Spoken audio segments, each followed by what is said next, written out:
Hi, I'm Jim Wegener. I'm going to talk to you today about the wide gap between the authentic experience of architecture and the media that reflects it. I propose incorporating user experience to judge what it is actually like to live in buildings rather than judging based solely on what it looks like from across the street. So I guess I'm Peter Hall's brother from another mother. Now we can see how it feels to the touch from an insider viewpoint. It is more visceral, truthful, beautiful, and responsible when we analyze how buildings change with use. There's so much to love about architecture: the structure, the light, the materials, and most of all the meaning it has to the people that use it. However, the architecture and design media is static. Reading the New York Times, specifically here with the review of the new wing at the Art Institute of Chicago, we hear words like sophisticated, elegance, serenity, and refined to describe the Renzo Piano design building. The critic focused only on the detached aesthetics rather than the embodied experience. I don't want to call out the specific writer here because this is kind of the beginning of a conversation that seems to never happen. And I enjoy reading kind of an introduction to a new building that I haven't been to. But this is a method that is shared almost across the board.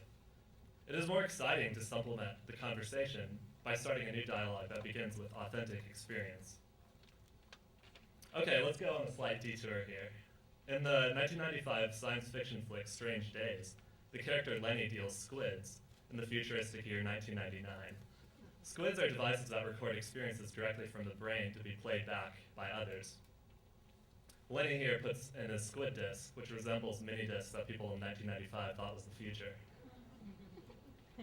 He mostly deals unsavory experiences like robberies or worse. If this technology existed, I'm sure people would record many types of bad behavior. This reflects the mid-90s obsession with virtual reality, but what if it were applied to more virtuous behavior, like design criticism maybe? Without squids, the process of extracting user experience has many great characteristics. It takes more time, is more expensive, and requires more work than the traditional media. Additionally, it involves waiting a bit after the building has opened and talking to people about their experiences, thus making it old news to the design community that cares about it. But it is important. In the matrix of user experience, some buildings are worse than others. Some are extraordinary, and some are everyday. I wanted to apply this method to buildings that fall somewhere between the ordinary and extraordinary. In this matrix, poor experience may be like Penn Station, essential delight, maybe that chair there. Everyday would be like an apartment, and extraordinary would be the Empire State Building. So I want to go to a building that was in between on this matrix. So I went to quiet Western Massachusetts to see how a modern building fits into a small community.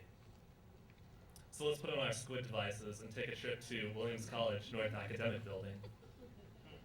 And here we are. This is a simple building that was ignored by the design press for various reasons. Maybe it wasn't progressive enough. It's a modern building designed by the firm Bowen Sywinski Jackson and built in 2007 as a classroom teacher office space. It has an almost identical twin, Shapiro Hall. Both are mixes of styles with glass atriums, brick exteriors, and pitched roofs. While ignored, these buildings do matter to the hundreds or thousands of people that they affect over time. I found that this building actually had a users committee of professors to track successes and problems, which made my job easier. Michael Brown, Helga Droogs, and Magnus T. Bernhardsen became my records of experience. I guess I've protected their identities unsuccessfully. Michael Brown personally loved the open views to the outside from the atrium, which is on the left, and the natural light that comes into the building from almost in every room. On the bottom right here is the controversial pod edition, which he liked, but a lot of other people said was pretty unpopular. But his main complaint dealt with issues that cameras or critics may miss, like noise. Noise from classrooms leaking into the hallways, noise from the halls leaking into the teachers' offices. What do you think has changed in this picture over time? If you look at the picture of this atrium, you can see the stairway to the left, the secretary's office window beyond, and into the classroom section on the right. But what is unknown to the photographer, me, is that the classroom windows have been changed by the users as the teachers got fed up that they could be observed while teaching Here's another picture of the same thing, a case of users fighting back. I was surprised to see that their experience had manifested itself physically. But it is a beautiful building, as the night image proves.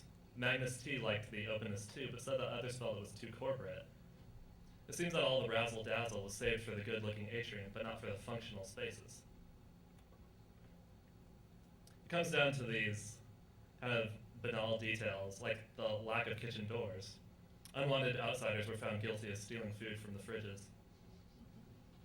Helga Droops pointed out that the secretaries had installed frumpy curtains on their atrium windows, but they had been removed during my visit, probably a constant controversy. So it's another transparency problem, the secretaries not wanting to be viewed by people walking through this public space.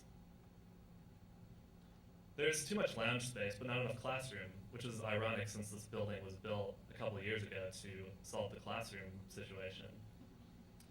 And a lot of the people said that teachers and students are so busy that they don't have time to be lounging around anyway these days.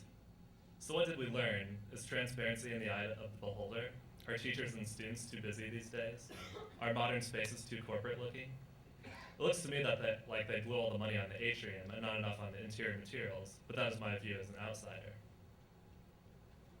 Another building I visited proved to be a good contrast to the North Building, the Media Lab extension on the MIT campus in Boston, which was only opened recently, in late 2009, but features an even more extreme case of transparency. I used the same method, getting personal experiences of those who had moved into the building. The students and teachers I talked to embraced the Fumihiko Maki design building. They loved the more extreme transparency that their building has. I was really surprised. The users said that the openness promotes interaction. People can see directly into the labs from almost any location inside. Of course, maybe it's only because they haven't had enough time to absorb the building fully. Both of these buildings are the most advanced works of what we can do with current technology, materials, lighting, energy efficiency, and so on. However, through the eyes of the users, we can observe cultural and personal differences that make architecture and design a success or failure. I admit this is still a work in progress, but it seems to be a more truthful perspective. Architecture and design exists everywhere. Some of it is more successful than others, but the media favors the bold, clever, and attention-grabbing. These are worthy of attention too, of course, but there's so much great stuff out there, so many people to talk to. Will the media ever catch up? How it does will be much different from the existing media today, but we must do everything at our disposal. Thank you.